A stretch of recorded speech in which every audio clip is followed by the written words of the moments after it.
And we're going to start unusually on Disney Plus and Nat Geo. So this arrives on Monday on Disney Plus, on Thursday on Nat Geo, so it'll be available when you listen to the podcast.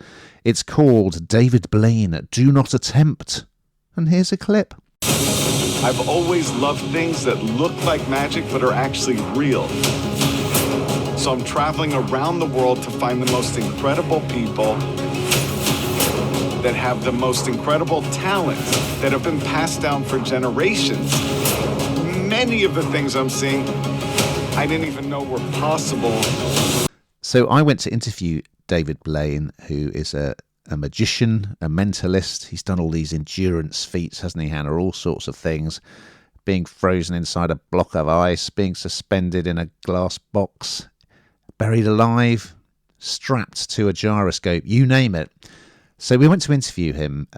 He was promoting this series, and he did some close magic card tricks with us. And he blew my mind because somehow he got the card that I'd thought I'd chosen from the deck.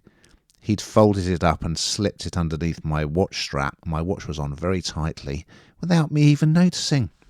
Anyway, that's all by the by.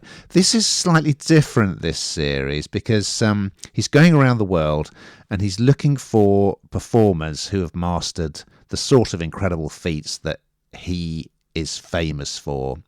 So as well as seeing them do it, of course, being David Blaine, he wants to learn how and to have a go, but he's got to learn pretty quickly, and they're quite dangerous stunts.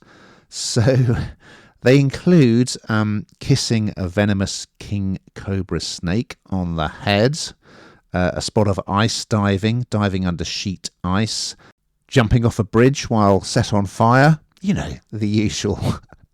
And yeah, he's going all over the world, and you will be amazed. I mean, they're incredible stunts, and it's nice to see him showing the work of other.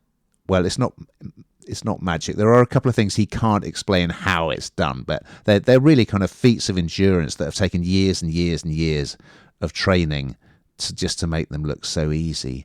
So yeah, it was fascinating to meet him. I think.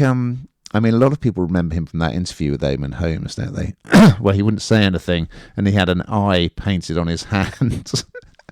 But I think he's quite different now. He's a dad. And in fact, at one point in the series, he rings his daughter and tells her about this stunt that he's doing that is a bit dangerous. And he decides, having spoken to her, that he's not going to do it. But he's still doing some pretty scary stuff in this. So, yeah, I thought it was amazing. I must say it was great. It will blow your mind. And I think you do see a different side to Blaine in this to what we've seen before. So, yeah, I liked it. What did you think, Hannah?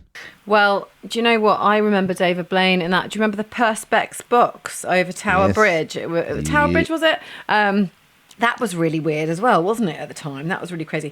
This plays, I think I've said this before on the podcast, this plays with my kind of inability to be trapped anywhere. And actually just watching somebody else makes me feel claustrophobic. It kind of makes my heart race because he has to break the ice with his knuckles, you know, at the end because the ice freezes up so quickly when you're diving that far down. And the pain on your body, oh God, what it does to you is just so awful, and the pain that he's in, it's kind of, I suppose it's taking yourself to sort of some kind of different level, but at the same time, it feels like a long way from the kind of the story that you told of, you know, actual, what we would call traditional magic, isn't it really? It's just something very, very different altogether. Is it an illusion or is it real?